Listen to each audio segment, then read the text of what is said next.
صبغة الله ومن أحسن من الله صبغة ونحن له عابدون. بسم اللہ الرحمن الرحیم نحمدہ ونصلی علی رسولہ الکریم. یہ شعبان المعظم کا مہینہ ہے اور شعبان کا مہینہ اسلامی مہینوں میں سے 8واں مہینہ ہے. اس کے بعد رمضان المبارک کا مہینہ ہے. تو یہ گویا کہ رمضان سے پہلے رمضان کا مقدمہ ہے اور رمضان کی تیاری والا مہینہ ہے، اور یہ بھی بڑی عظمت والا مہینہ ہے. حضور نبی کریم صلی اللہ علیہ وسلم نے بڑی خصوصیت کے ساتھ اس مہینے کی خیریں اور برکتیں اللہ تعالیٰ سے مانگی ہیں اور اللہ تعالیٰ سے دعا کی ہے. لہذا حضرت انس رضی اللہ عنہ کی روایت ہے، ارشاد فرماتے ہیں کہ حضور نبی کریم صلی اللہ علیہ وسلم جب رجب کا مہینہ آتا تو یہ دعا مانگا کرتے: اللہم بارک لنا فی رجب و شعبان وبلغنا رمضان. اے اللہ ہمارے رجب اور شعبان میں برکت ڈال دیجئے اور ہمیں رمضان تک پہنچا دیجئے. یعنی ہماری زندگی اتنی لمبی کر دیجئے، اتنی طویل کر دیجئے، یا ہمیں اتنی مہلت عطا فرمائیے کہ ہم رمضان کی مبارک ساعتوں کو، مبارک گھڑیوں کو پا لیں اور اپنے دامن کو رمضان کی برکتوں سے بھر لیں. گویا کہ اس حدیث پاک سے پتہ چلتا ہے کہ جب انسان آخرت کو سنوارنا چاہتا ہو، آخرت کی زیادہ خیریں اپنے پاس جمع کرنا چاہتا ہو، تو اس نیت کے ساتھ اپنی زندگی کی لمبا ہونے اور اپنے آپ کو زیادہ فرصت ملنے کی دعا کرے. تو یہ دعا نہ صرف یہ کہ درست ہے، جائز ہے، بلکہ سنت ہے. نیت کیا ہو؟ نیت آخرت کا سنوارنا ہو، اللہ تعالیٰ کو زیادہ راضی کرنا مقصود ہے. حضرت سلمان فارسی رضی اللہ عنہ ارشاد فرماتے ہیں کہ خطبنا رسول اللہ صلی اللہ علیہ وسلم فی آخر یوم من شعبان فقال یا ایھا الناس قد اظلکم شہر عظیم مبارک. کہ شعبان کے آخری دن حضور نبی کریم صلی اللہ علیہ وسلم نے خطبہ ارشاد فرمایا اور فرمایا کہ اے لوگو، تمہارے اوپر ایک بڑا عظیم الشان اور برکتوں والا مہینہ سایہ فگن ہونے والا ہے، آنے والا ہے. اور اس کے بعد نبی پاک صلی اللہ علیہ وسلم نے رمضان میں قرآن، روزہ اور شب قدر کا ذکر فرمایا. اسی طرح حضرت ابو ہریرہ رضی اللہ عنہ کی روایت ہے، فرماتے ہیں کہ حضور نبی کریم صلی اللہ علیہ وسلم نے ارشاد فرمایا: احصوا ہلال شعبان لرمضان. ترمذی شریف کی روایت ہے کہ شعبان کے دنوں کی گنتی کرو رمضان کے لیے. یعنی رمضان کا استقبال کرو، رمضان کا انتظار کرو، رمضان کی تیاری کرو، جس کی ایک شکل یہ ہے کہ شعبان کے دنوں کو گنو اور ان کا خیال کرو اور چاند دیکھنے کا اہتمام کرو تاکہ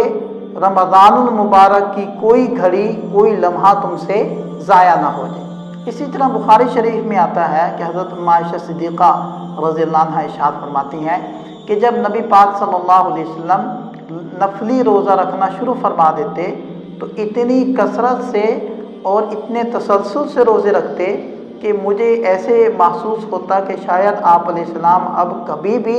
نفلی روزے کو افطار نہیں کریں گے، یعنی نفلی روزہ نہیں چھوڑیں گے اور اسی طرح رکھتے چلے جائیں گے.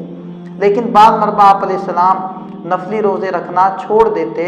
تو پھر اس قدر زیادہ دنوں تک آپ علیہ السلام نفلی روزے نہ رکھتے کہ مجھے محسوس ہونے لگتا کہ شاید آئندہ آپ علیہ السلام کبھی نفلی روزے نہیں رکھیں گے. اس کے بعد فرماتی ہیں: فما رأیت رسول اللہ صلی اللہ علیہ وسلم استکمل صیام شہر الا رمضان. کہ سوائے رمضان کے میں نے نبی پاک صلی اللہ علیہ وسلم کو نہیں دیکھا کہ پورے مہینے کے روزے رکھے ہوں، یعنی صرف رمضان کے مہینے کے پورے مہینے کے روزے رکھے ہیں. اور فرمایا کہ وما رأیتہ اکثر صیاما منہ فی شعبان. شعبان سے بڑھ کر زیادہ نفلی روزے اور میں نے کسی مہینے میں آپ علیہ السلام کو رکھتے ہوئے نہیں دیکھا۔ اسی طرح ترمذی شریف کی ایک اور روایت میں ہے کہ فرماتی ہیں کہ آپ علیہ السلام شعبان کے سوائے چند دنوں کے بقیہ پورے مہینے کے روزے رکھتے، اور پھر فرماتے ہیں اسی روایت میں بلکہ پورے شعبان ہی کے روزے رکھا کرتے تھے۔ اس کے ساتھ آپ ایک اور روایت جوڑیں، ترمذی شریف کی ہی ہے، نبی پاک صلی اللہ علیہ وسلم نے ارشاد فرمایا اذا بقی نصف من شعبان فلا تصوم، کہ جب شعبان کا نصف حصہ باقی رہ جائے تو اب تم روزے رکھنا چھوڑ دو، اب روزے مت رکھو۔ تو چونکہ اس روایت میں ممانعت ہے نصف شعبان کے بعد روزے رکھنے کے بارے میں، اس لیے فقہا یہ فرماتے ہیں کہ نصف شعبان کے بعد روزے نہ رکھے جائیں، البتہ پہلے نصف میں روزے رکھنے کی فضیلت جیسے کہ میں نے روایات اب تک پڑھی ہیں ان سے ثابت ہو جاتی ہے۔ البتہ کچھ لوگوں کو استثناء بھی حاصل ہے، کسی کے قضاء کے روزے ہوں یا کفارے کے روزے ہوں یا نظر اور منت کے روزے ہوں یا کسی کی عادت ہو ایام بیز میں روزے رکھنے کی، تو اس کو اجازت ہوگی، اس کے علاوہ نفلی روزے رکھنے کی نصف شعبان کے بعد اس حدیث پاک کی وجہ سے اجازت نہیں ہوگی۔ گویا کہ یہ اب رمضان کی تیاری اس اعتبار سے نصف شعبان کے بعد شروع ہو گئی کہ کھاؤ پیو اور رمضان کے لیے تیار ہو جاؤ، تاکہ رمضان کے اندر عبادت کے اندر کسی قسم کی کوئی کمی اور ضعف پیدا نہ ہو۔ اب ہم بات کرتے ہیں 15 شعبان کے روزے کے بارے میں۔ ابھی تک جو ہم نے گفتگو کی ہے اس سے مطلق طور پر شعبان المعظم کی فضیلت اور اہمیت وہ ثابت ہوگی۔ اب ہم بات کرتے ہیں 15 شعبان کی جو رات ہے یعنی شب برات، اس کی فضیلت اور اس کی عبادت کے بارے میں۔ پہلے ایک بات میں عرض کر دوں کہ اس کے اندر لوگ افراط و تفرید کا شکار ہیں۔ بعض لوگ تو شب برات میں یعنی 15ویں رات میں عبادت کو اس قدر اہمیت دیتے ہیں اور اس قدر اس کی تاکید کرتے ہیں اور اس قدر اس کا اہتمام اور التزام کرتے ہیں گویا کہ ان کے نزدیک یہ فرض واجب ہے، اور بعض لوگ اس قدر شدت سے اس کی نکیر کرتے ہیں کہ وہ اس کو بدعت تک کہہ دیتے ہیں۔ تو میں سمجھتا ہوں کہ یہ دونوں انتہائی ہیں اور انتہائی دونوں درست نہیں ہیں، بلکہ جو راہ اعتدال ہے وہ صحیح راہ ہے جو احادیث سے ثابت ہوتا ہے کہ جتنی احادیث ہیں اس کے بارے میں جن سے شب برات کی عبادت کی فضیلت ثابت ہوتی ہے، اگرچہ وہ تمام روایات ضعیف ہیں اور وہ تقریباً 10 صحابہ سے مروی ہیں، لیکن محدثین ہی کا یہ ضابطہ ہے کہ جب کسی ضعیف حدیث کو تائید مل جائے دیگر اور ضعیف بہت ساری احادیث کے ذریعے سے، یعنی وہ مؤید ہو جائے اور اس کی تائید ہو جائے تعامل امت سے، نبی پاک صلی اللہ علیہ وسلم، صحابہ، تابعین، ان کے اندر ایک کام کی اہمیت اور اس کام کو عملاً کرنے کا شوق اور ذوق پایا گیا، تو ان دو باتوں کی وجہ سے ضعیف حدیث بھی وہ غیر مقبول سے مقبول کے درجے میں آ جاتی ہے اور قابل عمل قرار پاتی ہے۔ اب ہمارے ذمہ گویا کہ 2 چیزیں ہو گئی، پہلے تو میں نے شب برات کی جو احادیث ہیں ان کو ذکر کرنا ہے اور ان سے ثابت کرنا ہے، اور دوسرے نمبر پر میں نے تعامل امت کو پیش کرنا ہے تاکہ یہ بات کھل کر واضح ہو جائے کہ شب برات میں عبادت کی فضیلت ہے اور عبادت کرنا ثابت ہے۔ پہلی روایت حضرت ام عائشہ صدیقہ رضی اللہ عنہ فرماتی ہیں کہ حضور نبی کریم صلی اللہ علیہ وسلم نے ارشاد فرمایا اتدری ای لیلۃ ھذہ، کہ اے عائشہ تم جانتی ہو یہ کون سی رات ہے؟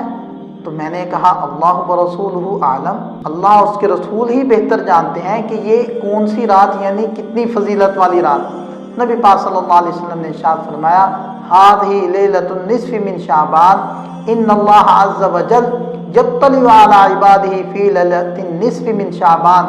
فیغفر للمستغفرین ویرحم المسترحمین، کہ یہ شعبان کی 15ویں رات ہے اور اس رات میں اللہ جل شانہ اپنے بندوں کی طرف متوجہ ہوتے ہیں اور ان کے اوپر خصوصی شفقت اور مہربانی فرماتے ہیں، مغفرت چاہنے والوں کی مغفرت کر دیتے ہیں، اور جو لوگ رحم کی اپیل کرتے ہیں اللہ تعالیٰ ان پر رحم فرما دیتے ہیں۔ وَيُؤَخِّرُ أَهْلَ الْحِقْدِ، لیکن جن لوگوں کے دلوں میں بغض ہو اللہ تعالیٰ ان کی مغفرت کو مؤخر فرما دیتے ہیں۔ امام بیہقی رحمہ اللہ نے اس حدیث کو روایت کیا ہے۔ اسی طرح حضرت ابو بکر صدیق رضی اللہ عنہ کی روایت ہے، فرماتے ہیں کہ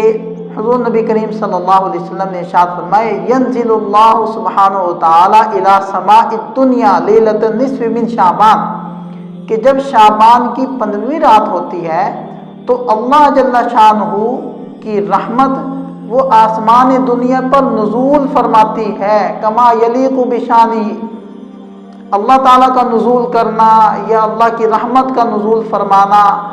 اس کا کیا معنی ہے، کیا مفہوم ہے؟ بھئی اللہ عالم بمرادہ، اس کی مراد تو اللہ ہی بہتر جانتے ہیں، البتہ جو بھی اس کی مراد ہے ہم اس پر ایمان لاتے ہیں کہ اللہ تعالیٰ کی رحمت نزول فرماتی ہے۔ اور فرمایا فَيَغْفِرُ لِكُلِّ شَيْءٍ، اللہ تعالیٰ ہر ایک کی مغفرت فرما دیتے ہیں، إِلَّا رَجُلٍ مُشْرِكٍ، مگر مشرک کی مغفرت نہیں ہوتی، او فی قلبہ شحناء، یا جس کے دل میں بغض ہو، عناد ہو کسی مسلمان کے بارے میں، اس کی بھی مغفرت نہیں ہوتی۔ یہ مجمع الزوائد للہیثمی، یہ اس کی روایت ہے۔ اسی طرح حضرت عائشہ صدیقہ رضی اللہ عنہا ارشاد فرماتی ہیں کہ حضور نبی کریم صلی اللہ علیہ وسلم نے ایک مرتبہ ارشاد فرمایا، هل تدرون ما هذه اللیلہ، کہ کیا تم جانتے ہو اس رات میں کیا ہوتا ہے؟ حدیث پاک میں یعنی لیلۃ النصف من شعبان، آپ علیہ السلام کی مراد کیا تھی کہ شعبان کی 15ویں رات۔ تو حضرت عائشہ رضی اللہ عنہا نے پوچھا ما فیہا یا رسول اللہ، اس رات میں کیا ہوتا ہے؟ حضور نبی کریم صلی اللہ علیہ وسلم نے ارشاد فرمایا فیہا ان یکتب کل مولود من بنی آدم، کہ اس رات میں آمدہ سال کے اندر جتنے بھی انسان پیدا ہوں گے ان تمام کی پیدائش کو اس رات میں لکھا جاتا ہے، اور جتنے بنی آدم آمدہ سال میں وفات پائیں گے ان کی وفات کو لکھا جاتا ہے۔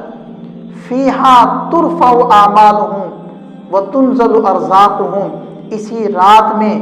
ان کے اعمال آسمان کی طرف اٹھائے جاتے ہیں اور ان کے رزق اتارے جاتے ہیں۔ اب آپ کے ذہن میں یہ سوال پیدا ہوگا کہ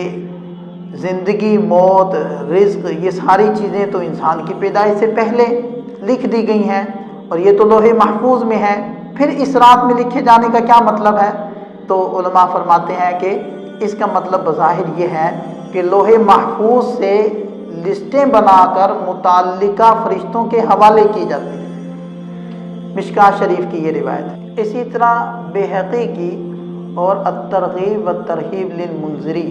ان دو کتابوں میں ایک اور روایت آتی ہے کہ نبی پاک صلی اللہ علیہ وسلم نے ارشاد فرمایا اتانی جبریل فقال هذه اللیلہ لیلۃ النصف من شعبان وللہ فیہا عتقاء من النار بعدد شعور غنم کلب، کہ حضرت جبریل علیہ السلام تشریف لائے اور کہنے لگے کہ اللہ کے رسول یہ جو رات ہے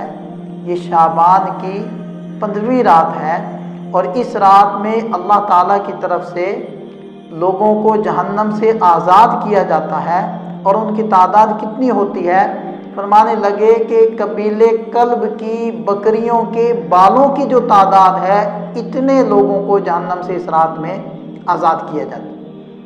لیکن پھر ارشاد فرمایا لا ينظر اللہ فیہا الی مشرک،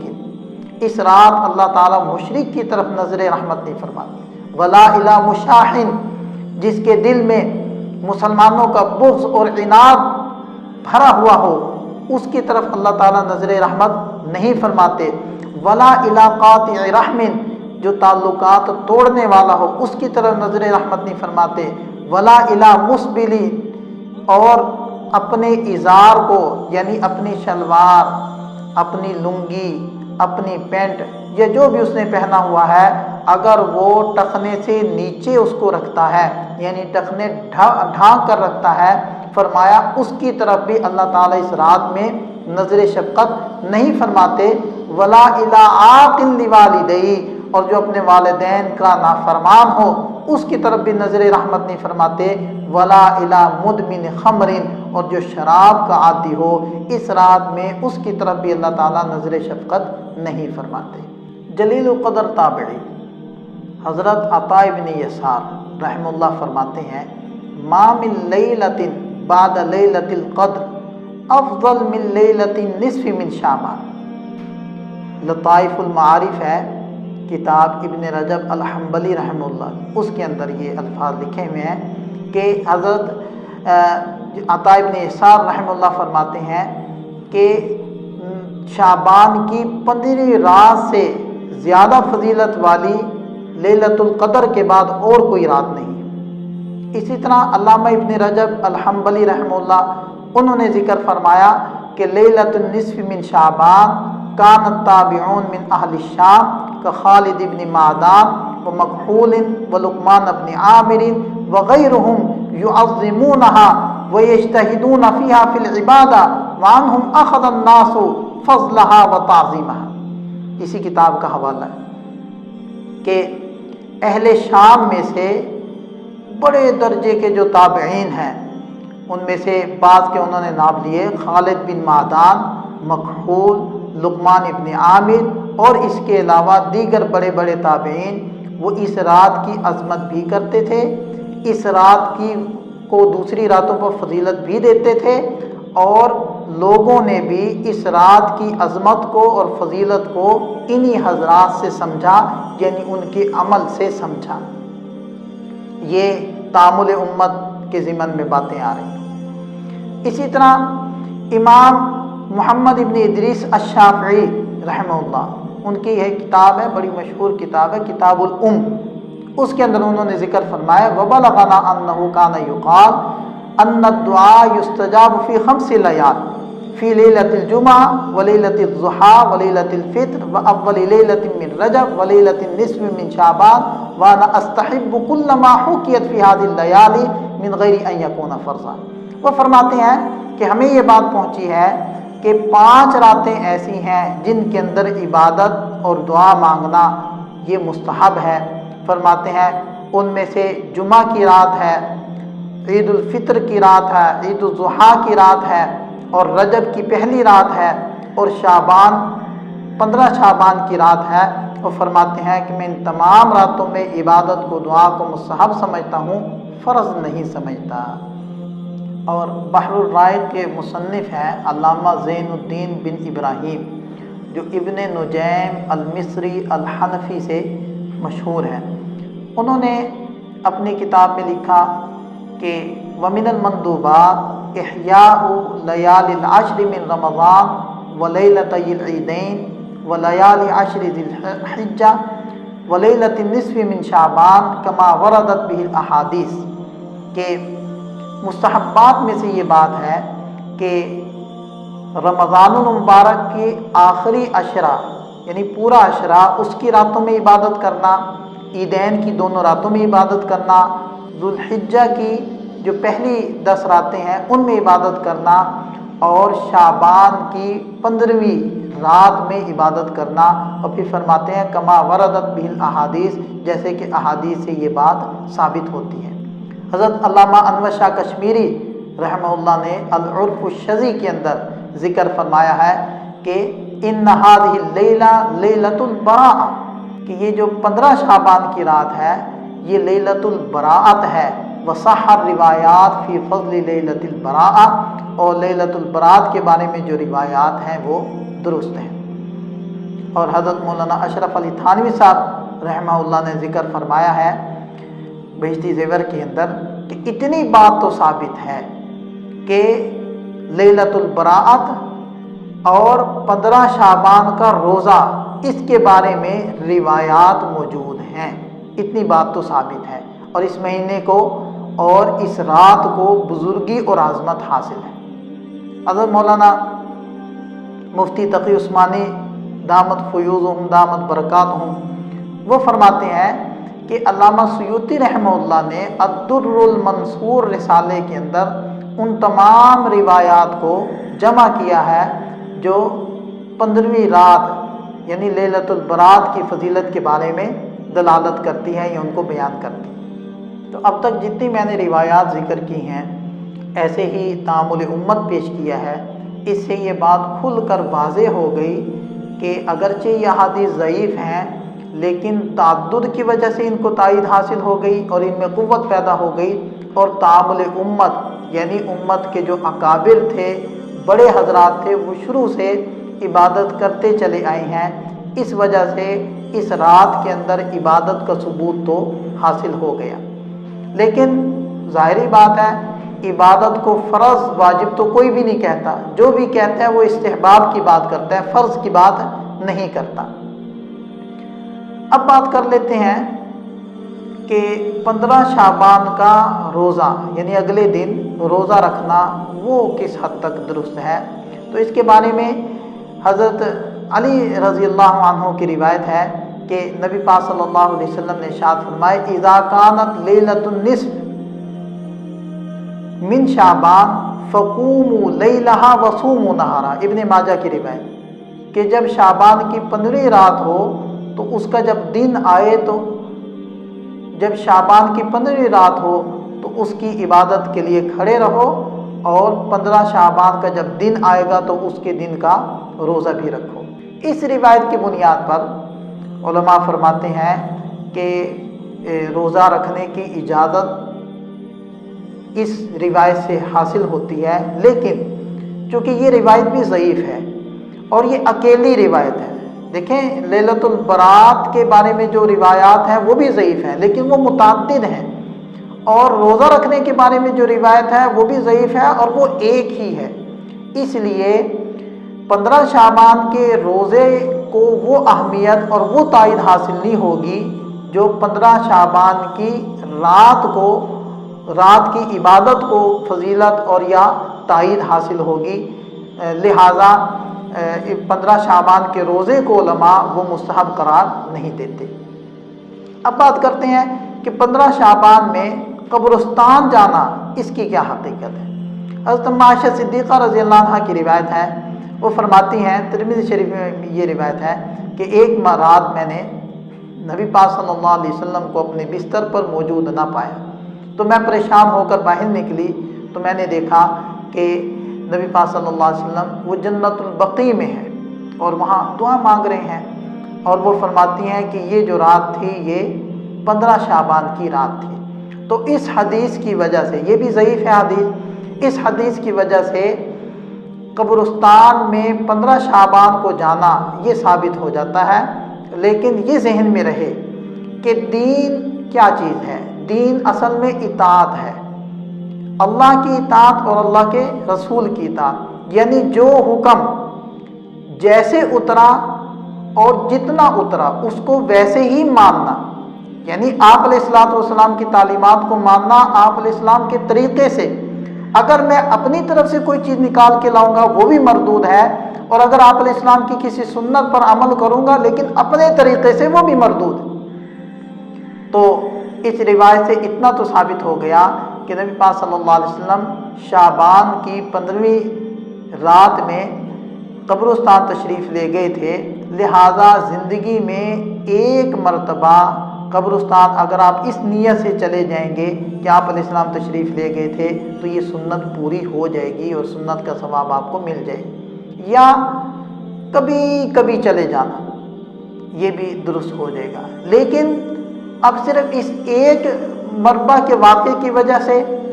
ہر رات اس چیز کا اہتمام کرنا، یعنی جب بھی 15 شعبان کی رات آئے تو ہم اپنے لاؤ لشکر کے ساتھ، اپنے اوزار اور ہتھیاروں کے ساتھ، کئی بیلچے کے ساتھ، لوٹے اور پانی والی بالٹی کے ساتھ قبرستان میں پہنچ جائیں اور وہاں پھولوں کی پتیاں نچھاور کریں اور وہاں اگربتیاں سلگائیں اور دیگر وہاں کام کریں، تو یہ ہر مرتبہ آپ علیہ السلام کی زندگی میں بھی بار بار اس کے بعد شعبان آیا، صحابہ کی زندگی میں بھی آیا، لیکن وہ حضرات نہیں جاتے تھے، ایک مرتبہ جانا ثابت ہے، لہذا ایک مرتبہ آپ بھی اگر چلے جائیں گے تو سنت پوری ہو جائے گی، لیکن اس کا التزام کرنا، اہتمام کرنا اور باقاعدہ اس کی تشہیر کرنا یہ ناجائز ہوگا، یہ بدعت کے اندر داخل ہو جائے گا۔ اس لیلۃ البرات میں عبادت کیا کریں؟ تو دیکھیں میں نے آپ حضرات کے سامنے جتنی احادیث پڑھی ہیں یا اس کے علاوہ اور بھی جو احادیث ہیں، ان احادیث سے یہ تو ثابت ہوتا ہے کہ لیلۃ البرات کو فضیلت حاصل ہے اور اس میں عبادت کرنی چاہیے اور مستحب ہے، لیکن کسی خاص عمل یا خاص طریقے سے نوافل پڑھنے کی طرف نہ اشارہ ہے اور نہ صراحت ہے۔ لہذا یہ جو ہمارے ہاں اب یہ چیز مروج ہوتی جا رہی ہے کہ جب لیلۃ البرات ہو تو اس کے اندر آپ 2 رکعت نفل پڑھیں اس طریقے سے کہ پہلی رکعت میں فاتحہ کے بعد یہ سورت اتنی بار پڑھیں، دوسری میں ایسے، تو یہ خود ساختہ ہے، یہ احادیث سے ثابت نہیں ہے۔ اور ایک جو بڑی خرابی آ گئی ہے آج کل، وہ یہ ہونے لگ گیا ہے کہ باقاعدہ جماعت صلاۃ التسبیح کی وہ کروائی جانے لگی ہے۔ تو بھائی یہ ذہن میں رہنا چاہیے، نوافل کی جماعت مکروہ تحریمی یعنی حرام ہے۔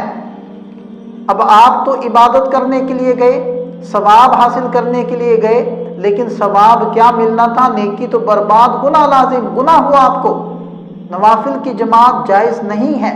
نوافل کے بارے میں ترغیب یہ ہے کہ اپنے گھروں میں ادا کریں۔ لہذا نبی پاک صلی اللہ علیہ وسلم نے ارشاد فرمایا اپنے گھروں کو قبرستان مت بناؤ، نماز کا ایک حصہ اپنے گھروں کے لیے مقرر کرو، تو نوافل اپنے گھروں میں ادا کیے جائیں۔ اور بعض لوگ یہ عذر پیش کر دیتے ہیں کہ جی ہم مسجد میں آئیں گے تو چونکہ سب لوگ نماز پڑھ رہے ہوں گے تو ہم بھی جاگتے رہیں گے، ان کی برکت سے گھر میں ہمیں جلدی نیند آ جائے گی، ہم سو جائیں گے۔ تو بھائی بات یہ ہے کہ اللہ تعالیٰ کے ہاں گھنٹے گنے نہیں جاتے، اللہ تعالیٰ کے ہاں اعمال گنے نہیں جاتے، اس کے ہاں اعمال تولے جاتے ہیں، اور عمل میں وزن اخلاص سے پیدا ہوگا اور اخلاص تنہائی سے آئے گا۔ پھر یہ بات ذہن میں رکھیں، اگر آپ ساری رات عبادت کریں لیکن سنت سے ہٹ کر کریں، اس سے بہتر یہ ہے کہ آپ تھوڑے وقت عبادت کر لیں لیکن سنت کے مطابق کر لیں۔ اور سنت کیا ہے؟ اپنے گھر میں نوافل کا ادا کرنا۔ اس کی مثال آپ بالکل یوں سمجھیں کہ ایک بادشاہ کا دربار لگا ہوا ہے، اب اس دربار میں ہر عام و خاص کو آنے کی اجازت ہے، ہر ایک اپنا مسئلہ بیان کر رہا ہے، بادشاہ سلامت ان کے مسائل کو ڈیل کر رہے ہیں، ان کو حل کر رہے ہیں۔ ایک صاحب سے بادشاہ سلامت کہتے ہیں، وزیر اعظم صاحب کہتے ہیں، گورنر صاحب کہتے ہیں کہ بھائی تم رات کو 9 بجے میرے پاس علیحدگی میں آنا، میں پرسنل میں تمہیں ٹائم دوں گا اور تمہارے مسائل کو سنوں گا اور ان کو اپنے تئیں کوشش کر کے حل کروں گا۔ تو بھائی کتنی بڑی یہ نعمت ہے جو آپ کو مل گئی کہ سب کو تو عمومی وقت دیا جا رہا ہے اور آپ کو خاص وقت دیا، بادشاہ نے، وزیر اعظم نے پرسنل ٹائم دیا آپ کو۔ اب جب بادشاہ کے پاس وزیر اعظم صاحب کے پاس جانے کا وقت آئے تو آپ شور مچا کر بہت سارے لوگوں کو اپنے ساتھ اکٹھا کر کے لے آئیں، تو کیا خیال ہے یہ درست ہوگا؟ وہ وزیر اعظم صاحب خوش ہوں گے یا ناراض ہوں گے؟ وہ کیا کہیں گے کہ آپ نے اپنی جو آپ کے اوپر ہم نعمت کرنا چاہتے تھے اس کی ناقدری کی، آپ نے موقع کھو دیا، ہم آپ کو تنہائی میں بٹھا کر آپ سے مسائل پوچھنا چاہتے تھے، آپ نے وہ موقع ضائع کر دیا۔ بالکل یہی آپ مثال سمجھیں، فرض نمازیں ہیں، ہر خاص و عام کو آنے کی صرف اجازت ہی نہیں حکم ہے، لیکن نوافل کی صورتحال بالکل ایسی ہے جیسے کہ کوئی بادشاہ سلامت سے تنہائی کا وقت لے اور اپنی گزارشات اس کے سامنے پیش کرے، اپنے مسائل رکھے اور اپنے رب سے اپنے مسائل حل کروائے۔ اور دیکھیں کہ جن احادیث میں آتا ہے کہ رات کے آخری جو پہر ہوتا ہے، آخری لمحات ہوتے ہیں، اس میں اللہ تعالیٰ کی رحمت نزول فرماتی ہے، اس حدیث پاک میں بھی جو الفاظ ہیں کہ ہے کوئی مغفرت طلب کرنے والا، اس میں مفرد کے صیغے حل من مستغفر فاغفر لہ، ہے کوئی مغفرت طلب کرنے والا، وہاں جمع کے صیغے نہیں ہیں۔ اس سے بھی اشارہ ملتا ہے کہ نوافل نفلی جو بھی عبادات ہوتی ہیں وہ تنہائی کی ہوتی ہیں اور اپنے گھر میں کرنے کے لیے ہوتی ہیں۔ لہذا 15 شعبان کی جو رات ہے وہ تنہائی میں عبادت کرنے کی رات ہے، وہ شور و شغب کی رات نہیں ہے، وہ اجتماع کی رات نہیں ہے، وہ میلے ٹھیلے کی رات نہیں ہے، اور وہ مجمع اکٹھا کرنے کی رات نہیں ہے، بلکہ انفرادی طور پر عبادت کرنے کی رات ہے۔ اس میں بعض لوگ کو خاص طور پر کوئی حلوہ پکا رہا ہے، کوئی کھیر پکا رہا ہے۔ دیکھیں آپ حلوہ پکائیں، پورا سال آپ کے پاس ہے، کھیر بنائیں، پورا سال آپ کے پاس ہے، لیکن خاص اس رات کا التزام کرنا، اس رات میں اہتمام کرنا، یہ بالکل ثابت نہیں۔ یہ جہاں بھی کوئی تھوڑی سی نفلی عبادت کا تصور آئے نا تو ہم فوری طور پر اس کے ساتھ کھانے پینے کو بالکل اٹیچ کر دیتے ہیں، تو اس سے ذرا پرہیز کرنا چاہیے، عبادت کو خالصتاً عبادت ہی رہنے دینا چاہیے۔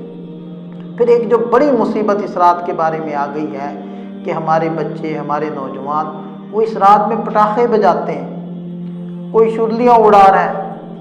او بھائی یہ تو تبذیر ہے، یعنی ایک ہوتا ہے اسراف، یعنی ضرورت سے زائد پیسہ لگانا، یہ اسراف ہے، اور ایک ہے تبذیر۔ تبذیر کا مطلب جہاں نہیں لگانا وہاں خرچ کرنا، تو یہ تو بالکل تبذیر ہے۔ اور تبذیر کے بارے میں فرمایا ان المبذرین کانوا اخوان الشیاطین، مبذرین تو شیطان کے بھائی ہیں۔ تو ایسا عمل کرنے والے اس مبارک رات میں وہ سارے شیطان کے بھائی ہیں قرآن کی روح سے۔ اس لیے یہ پٹاخے بجانا، یہ شرلیاں اڑانا، یہ ہرگز نہ کریں۔ یہ تو ایسی ہے گویا کہ پیسے کو آگ لگا رہے ہیں۔ پھر پٹاخوں کی وجہ سے فرشتوں کو بھی تکلیف ہوتی ہے، اہل محلہ کو بھی تکلیف ہوتی ہے، اور سب سے بڑا مسئلہ یہ ہے کہ جو یہ کام کر رہے ہوتے ہیں وہ اس کو عبادت سمجھ کر رہے ہوتے ہیں، تو حالانکہ یہ عبادت نہیں ہے، یہ تو ایک کبیرہ گناہ ہے، کیونکہ مسلمان کو تکلیف دینا یہ کبیرہ گناہ ہے۔ تو ان چیزوں سے بچنا چاہیے۔ اللہ تعالی ہمیں دین کی صحیح سمجھ عطا فرمائے، عمل کرنے کی توفیق عطا فرمائے۔ وآخر دعوانا الحمدللہ رب العالمین۔